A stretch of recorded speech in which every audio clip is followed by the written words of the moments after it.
Hello friends, I am Anil Aitan. Class 9th NCERT mathematics के इस नए वीडियो में आप सभी का स्वागत है। फ्रेंड्स, इस वीडियो में आप समझेंगे एक्सरसाइज 7.1 के क्वेश्चन नंबर 5 और 6 को। फ्रेंड्स, चैनल को अभी तक सब्सक्राइब नहीं किया है तो सब्सक्राइब कीजिए, बेल आइकॉन को प्रेस कीजिए ताकि नए वीडियो आने पर आपको नोटिफिकेशन प्राप्त हो सके। क्वेश्चन नंबर 5, रेखा एल कोण ए को समद्विभाजित करती है। ये जो रेखा L है ये ए कोण को क्या करती है? समद्विभाजित करती है।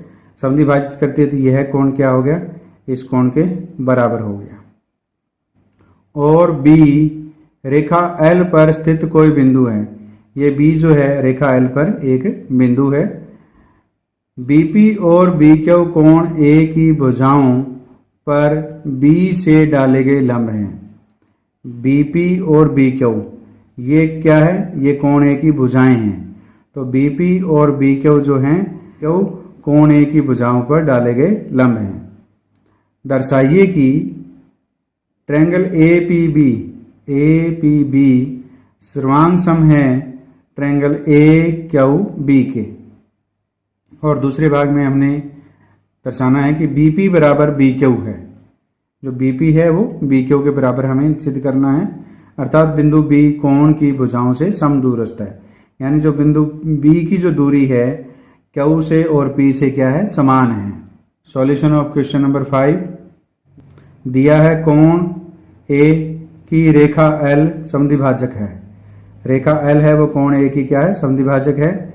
रेखा L पर एक बिंदु B है।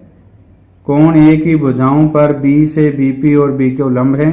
BP और BQ क्या है? लंब हैं ये। और हमें सिद्ध करना है ट्रायंगल APB सर्वांग सम है ट्रायंगल AQB के। और दूसरे भाग में हमने सिद्ध करना है कि BP इक्वल टू BQ है। प्रमाण, ट्रायंगल APB और ट्रायंगल AQB में हमने APB ये ट्रायंगल और AQB ये ट्रायंगल, ये और ये दोनों ट्रायंगल हमने लिखे हैं।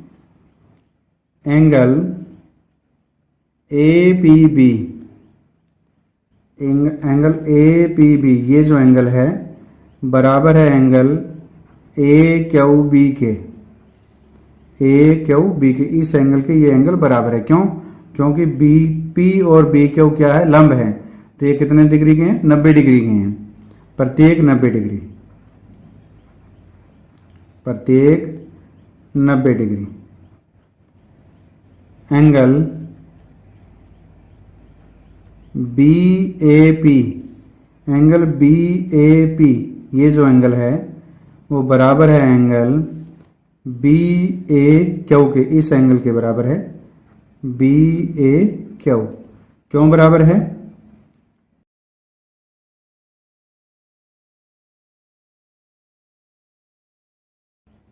क्योंकि कोण A को रेखा L समद्विभाजित करती है, इसलिए ये कोण इस कोण के क्या हो गए? बराबर है। और AB जो है भुजा AB दोनों में क्या है? उभयनिष्ठ है। वो APB में भी और AQB में भी AB क्या है? उभयनिष्ठ है, यानी कॉमन है भुजा उभयनिष्ठ।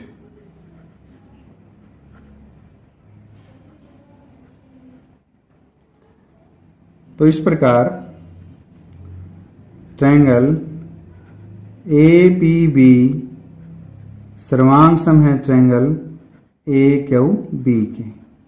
ये दोनों ट्रायंगल्स क्या होंगे? सर्वांग सम होंगे। किस नियम से? दो एंगल और एक साइड क्या है? दोनों में बराबर है। तो एंगल साइड नियम से ये दोनों त्रिभुजें क्या होगी? सर्वांग सम हो गई है। अतः BP बराबर है BQ। ये जो भुजा है वो इस भुजा क्या है? बराबर है। क्यों? बाय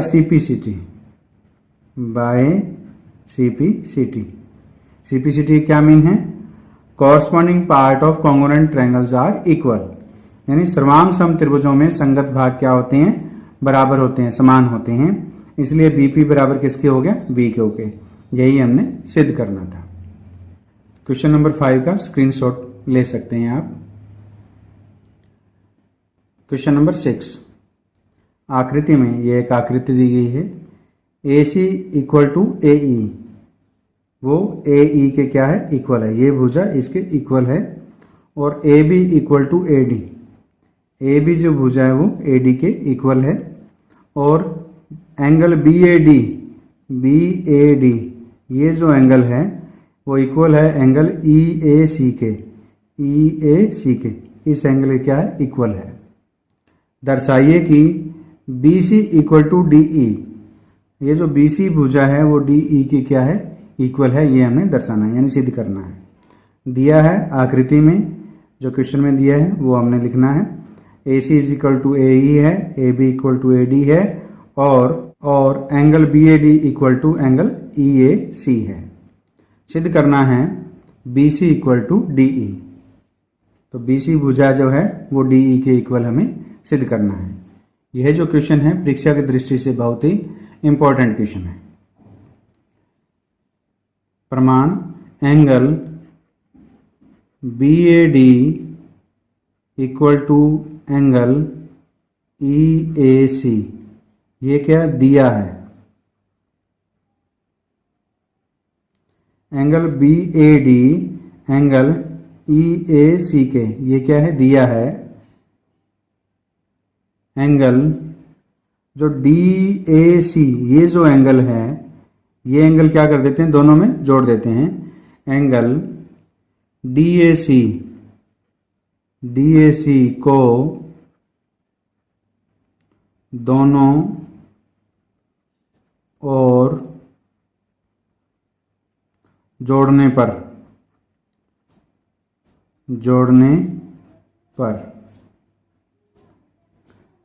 तो DAC लेफ्ट हैंड साइड और राइट हैंड साइड दोनों में ऐड कर देते हैं। Angle BAD plus angle DAC इधर ऐड कर दिया लेफ्ट हैंड साइड में। इसी तरह angle EAC plus angle DAC right hand side में भी ऐड कर दिया। जब BAD में एंगल DAC जब जोड़ देंगे तो ये कौन सा एंगल बन जाएगा, ये एंगल बन जाएगा। कौन सा हो गया, BAC। तो एंगल BAC इक्वल टू, अब एंगल जो EAC में जब DAC ये जो एंगल जोड़ा गया है तो ये एंगल बन गया। ये एंगल कौन सा बन गया, EAD। एंगल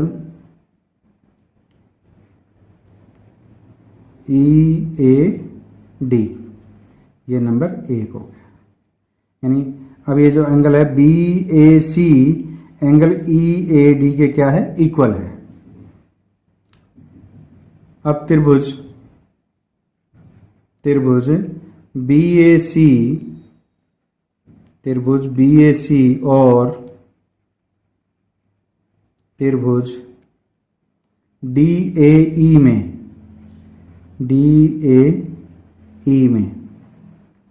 नहीं है, क्योंकि हमने भुजा BC को DE के इक्वल करना है।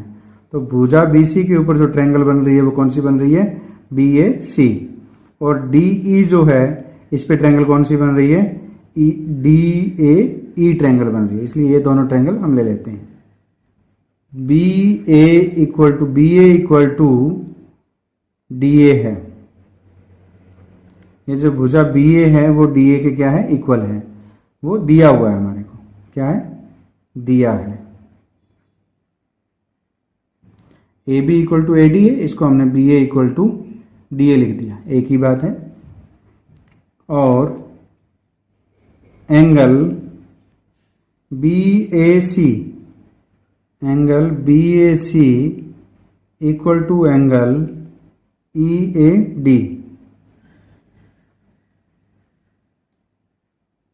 एक से angle BAC equal to angle EAD है, यह हमने एक में सिद्ध किया है। और भुजा AC जो भुजा है वो AE के इक्वल है। AC जो भुजा है वो ए ई के इक्वल है। हम जो त्रिभुज ले रहे हैं वो ये ले रहे हैं, ये त्रिभुज हैं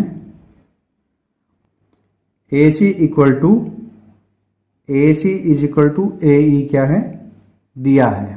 तो इस प्रकार त्रिभुज बी ए सी सर्वांग सम है त्रिभुज डी ए ई के। इस प्रकार त्रिभुज बी ए सी सर्वांग सम है त्रिभुज डी ए ई के। कौन से नियम से? साइड एंगल साइड से, साइड एंगल साइड से। सर्वांग सम त्रिभुजों में क्या होते हैं? संगत भाग समान होते हैं। अतः B C equal to D E, ये क्या है? बराबर है by C P C T. Corresponding parts of congruent triangles are equal. तो इस प्रकार भुजा जो बी सी है वो डी के क्या होगी? इक्वल होगी, क्योंकि सर्वांग सम त्रिभुजों में संगत भाग समान होते हैं। आप इस क्वेश्चन का स्क्रीनशॉट ले सकते हैं। उम्मीद है इस वीडियो में समझाए गए क्वेश्चन नंबर 5 और 6 आपको समझ में आए हैं। समझ में आए तो इस वीडियो को लाइक कीजिए, अपने दोस्तों के साथ शेयर कीजिए और चैनल को सब्सक्राइब कीजिए।